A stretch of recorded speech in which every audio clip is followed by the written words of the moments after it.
Charity show organise किया था वो पूरी तरह फ्लॉप हो गया। क्लाइंट बहुत परेशान कर रहा है। ऑफिस की बात ऑफिस में करो, अभी सोने दो।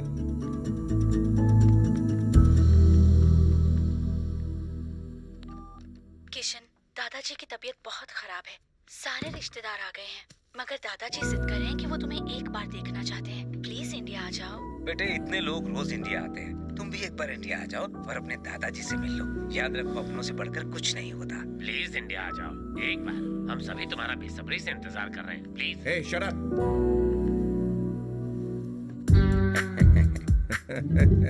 Good morning sir. Good morning Sharma.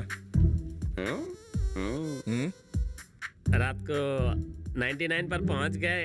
लड़कियां जब आती हैं तो थकी हुई होती हैं, लेकिन जब जाती हैं तो एकदम तरोताजा रहती हैं। आप ये जादू कैसे करते हैं सर? वेरी सिंपल शर्मा, अगर किसी लड़की को आई लव यू बोलोगे तो वो तुम्हारे बारे में, खानदान के बारे में, कुंडली के बारे में इंक्वायरी करेगी। लेकिन अगर मौज मस्ती के लिए कहोगे तो ये सब नहीं पूछेगी, सिर्फ एंजॉय करेगी और चलती बनेगी। 1 लीटर दूध के लिए भैंस नहीं पालनी चाहिए, समझा? वाह, क्या मिसाल दिया सर। मगर मैं ये देखना चाहता हूँ कि आप वर्ल्ड रिकॉर्ड बनाते हैं या सेटल हो जाते हैं। ऐसी कोई लड़की नहीं जो मुझे सेटल कर सके।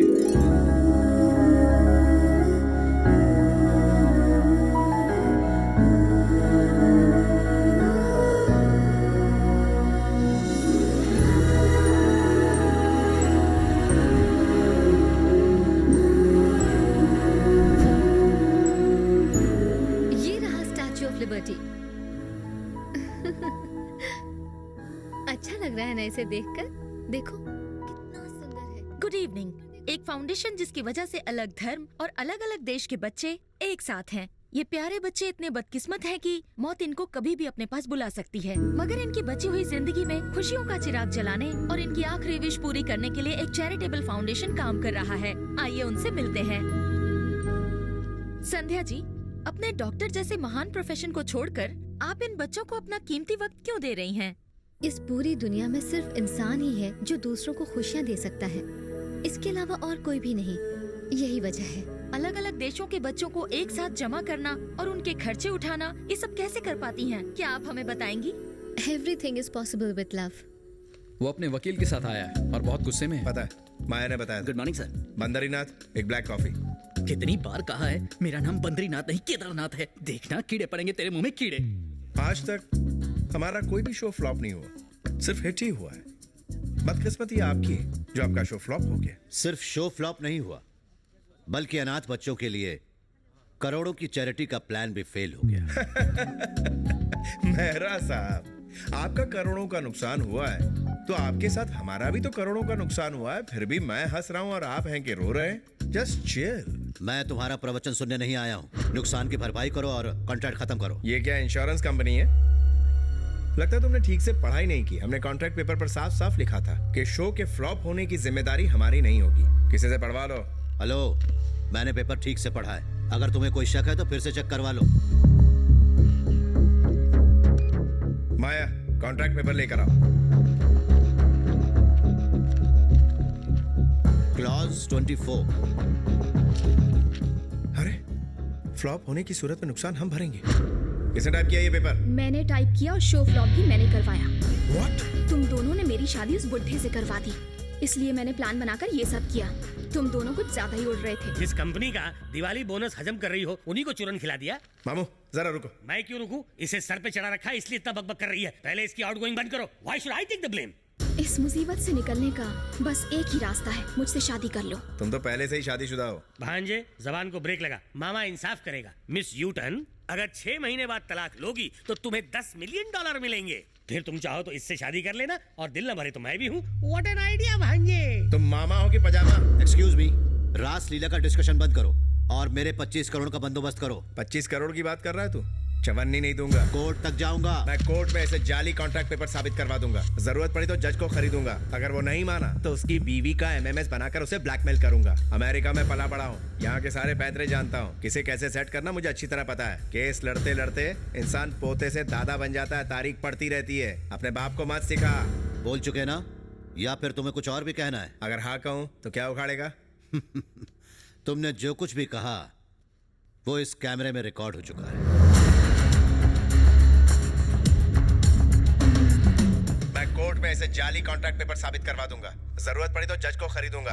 अगर वो नहीं माना तो उसकी बीवी का एमएमएस बनाकर उसे ब्लैकमेल करूंगा। अमेरिका में पला बड़ा हूँ, यहाँ के सारे पैतरे जानता हूँ। किसे कैसे सेट करना मुझे अच्छी तरह पता है। केस लड़ते लड़ते इंसान पोते से दादा बन जाता है, तारीख पड़ती रहती है। बाहर का दरवाजा दिखा रहे इसको।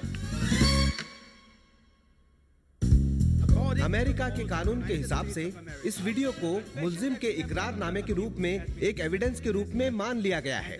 मुल्जिम किसी और कोर्ट में नहीं जा सकता। इस केस में आगे इन्वेस्टिगेशन नहीं होगी। मिस्टर किशन को अपने क्लाइंट को हर्जाने के तौर पर 25 करोड़ रुपए देने होंगे। और अगर 1 महीने में यह हर्जाना न दिया गया तो मिस्टर किशन को 10 साल की सजा हो सकती है। देख लिया कलम की ताकत को। अभी हंस ले तू, क्योंकि तेरे अच्छे दिन जाने वाले हैं। तो जल्दी करो, क्योंकि तुम्हारे पास दिन बहुत कम है। 1 महीने में जेल में चक्की पीसते हुए दिखोगे तुम।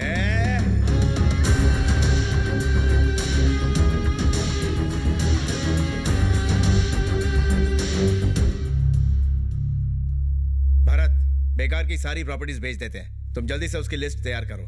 Ferrari car? उसे छोड़ दो। क्यों? कल रात अलीशा को गिफ्ट कर दी। न्यूयॉर्क का घर? उसे भी छोड़ दो। क्यों? पिछले हफ्ते मैंने मिस कॉल को गिफ्ट कर दिया। अरे कम से कम पूछा तो होता। तुम क्या हर काम मुझसे पूछ के करते हो? कॉन्ट्रैक्ट साइन करने से पहले मुझे पूछा? अगर ये जेल चला गया तो मेरी कथा कौन सुनेगा? मामो, भांजू, दूसरे की औरत नंबर 2 की दौलत और सस्ती शौहरत कभी अपनी नहीं होती, समझे? समझ गया। गुड। अच्छा देखो, गिफ्ट देने के बाद जो प्रॉपर्टी बची है वो बताइए, हिसाब कर लेते हैं।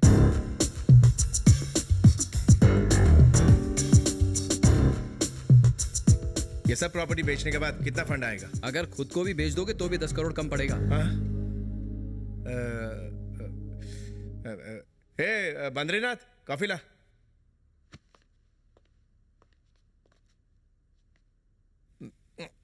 बद्रीनाथ, ये कॉफी नहीं टी है। मेरा नाम भी बद्रीनाथ नहीं, केदारनाथ है। मैं तेरा बॉस हूँ, जिस नाम से चाहूँ पुकार सकता हूँ। मैं 10 साल से यहाँ काम करता हूँ, आपको मेरा नाम तक नहीं पता। तो क्या हुआ?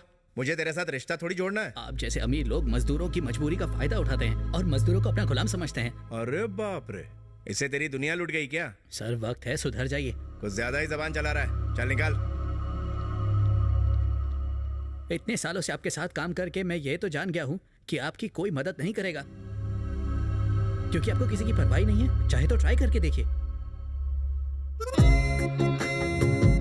Hello hello hello hello hello hello hello hello hello hello Tom, can you hear me? It's me. Hello hello hello Peter. हमारा एक कोर्ट का मामला हमें बदनाम कर रहा है, यहाँ तक कि हमारी प्रॉपर्टी के भाव भी कम हो गए हैं। अब तो ऐसा लग रहा है हमें टोटल 10 करोड़ भी नहीं मिल पाएंगे। हमारे पास सिर्फ 15 दिन बचे हैं, हमें कोई दूसरा रास्ता ढूंढना पड़ेगा। ठीक है, मैं भी कोशिश करता हूँ।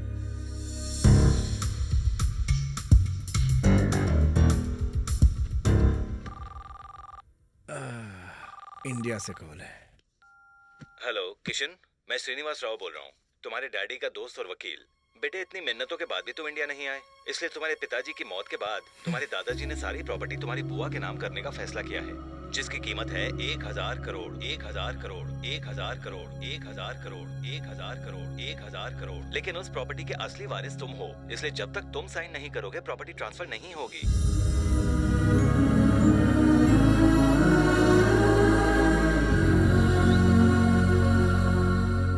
ये क्या बात हुई पापा? माँ को समर्पित राम जी का मंदिर बनवा रहे हैं और मुझे बिना बताए उसी मंदिर में मेरी शादी करवा रहे हैं। तो इसमें गलत क्या है बेटा? ये तो तय था कि तुम जैसे ही अमेरिका से वापस आओगे तुम्हारी शादी चोपड़ा जी की बेटी शकुंतला से कर देंगे। चाहो तो तुम एक बार शकुंतला से मिल सकते हो, ठीक है ना? पापा, मेरी शादी शकुंतला से हो जाए ये आप चाहते हैं, पर मैं ऐसा नहीं चाहता। अमेरिका में एक लड़की से मुझे प्यार है, मैं उसी से शादी करूंगा। बात तुम्हारे चाहने की नहीं है रवि, बात जबान की है जो मैंने चोपड़ा जी को दी थी कि अगर मेरा बेटा हुआ तो उसकी शादी मैं उनकी बेटी से करवाऊंगा, और वो नहीं माना तो मैं उसे घर से निकाल दूंगा।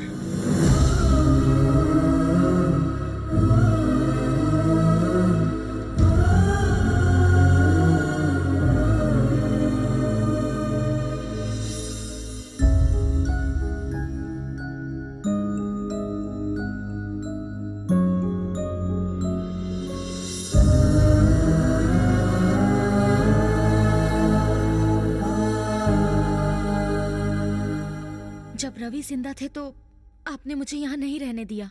अब ये नहीं हो सकता। I am sorry. चलो बेटा।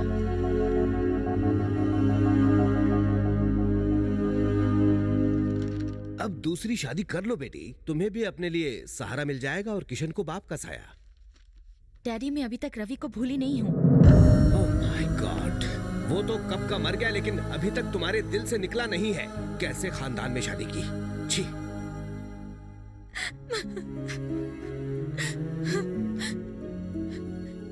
कभी किसी से प्यार मत करना, बहुत दर्द होता है। सच्चा प्यार करने का अंजाम देख रहे हो ना, सिवाय आंसुओं के कुछ नहीं मिलता।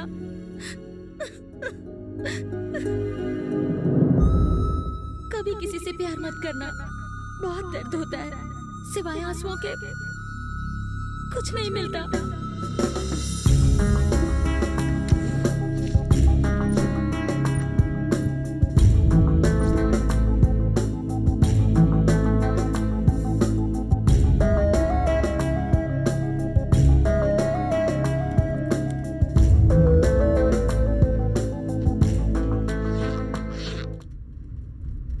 अचानक इंडिया जाने का प्लान कब बनाया तुमने? बहुत बड़ा रिस्क ले रहे हो। जिंदगी में या तो रिस्क लो या तो खिसक लो। मैंने तुम्हें इंडिया वाली प्रॉपर्टी की बात बताई थी ना, मैं कोई ना कोई जुगाड़ करके 4-5 दिनों में ही 30 करोड़ लेकर वापस आ जाऊंगा। तब तक तुम यहाँ मैनेज कर लेना।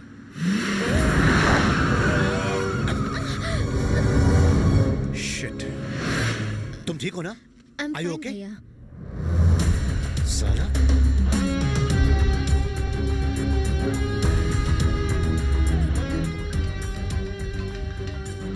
हेलो। क्या हो रहा है? लगता है वक्त से पहले तुमने जेल जाने का इरादा कर लिया है। ऐसे गाड़ी चलाते हैं? अरे तू था क्या? अगर पहले पता होता तो तेरी गाड़ी गैराज में और तू अस्पताल की खटिया पे होता। अबे कुत्ते के, सच कहूं तो तुम्हें 10 साल की कैद नहीं,